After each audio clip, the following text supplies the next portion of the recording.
Hello বন্ধুরা, সবাই কেমন আছো গো? ভালো আছো? Good afternoon. তারপর চলো রোজই শেয়ার করি তোমাদের সাথে কি রান্না করা হয়েছে। আজকে কিন্তু আমি রান্না করে নিব। আজকে আমার শরীরটা ভালো নেই, এত দাঁতে যন্ত্রণা হচ্ছে না যে কি বলবো, একদম গাল টাল ফুলে গেছে। আজকে আমি কিছুই করিনি, শুয়ে আছি সকাল থেকে। এই চলো, ভাত হয়েছে, অল্পই ভাত করা হয়েছে। ওর বাবা খেয়ে ডিউটি চলে গেছে, অল্প করে ভাত করা হয়েছে কারণ খাবার থেকে যাচ্ছে। তোমরা তো জানোই আমার ছেলেরা তেমন ভালো খায় না, ওদের বাইরের জিনিস তো তাহলে খুব ভালো, ঘরের রান্না বান্না ওরা খেতে চায় না, মাছ টাছ খেতে চায় না। এই যে রান্না হয়েছে রাজমা। আজকে রাজমা কিন্তু আমি রান্না করিনি, করেছে আমার ছেলে, ছোট ছেলে।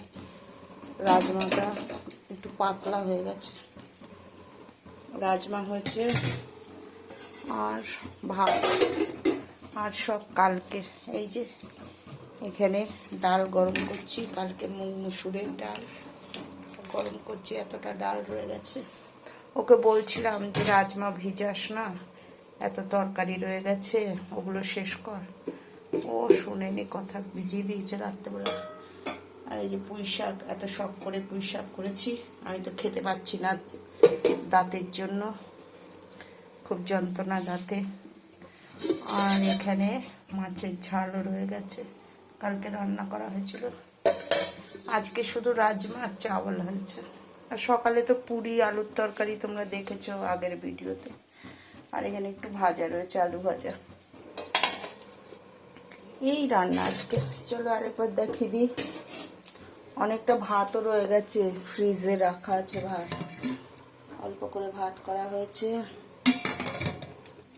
আর এখানে করা হয়েছে রাজমা, একটু স্যালাড কাটবে, শসা পেঁয়াজ। এই যে রাজমা করা হয়েছে, রাজমা করা হয়েছে। আর সবই কালকে দেখালাম তোমাদের।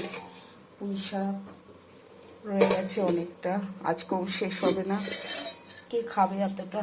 আর মাছের ঝালও রয়েছে, আর একটু আলু ভাজাও রয়েছে। আর এখানে ডাল, মুসুরের ডাল। ঠিক আছে বন্ধুরা, ছোট করে ভিডিওটা বানালাম। সবাই ভালো থেকো, সুস্থ থেকো। Good afternoon. ইউটিউবে স্বপ্না রান্নাঘর, ফেসবুকে স্বপ্না চৌধুরী। সবাই ভালো থেকো, সুস্থ থেকো। Good afternoon.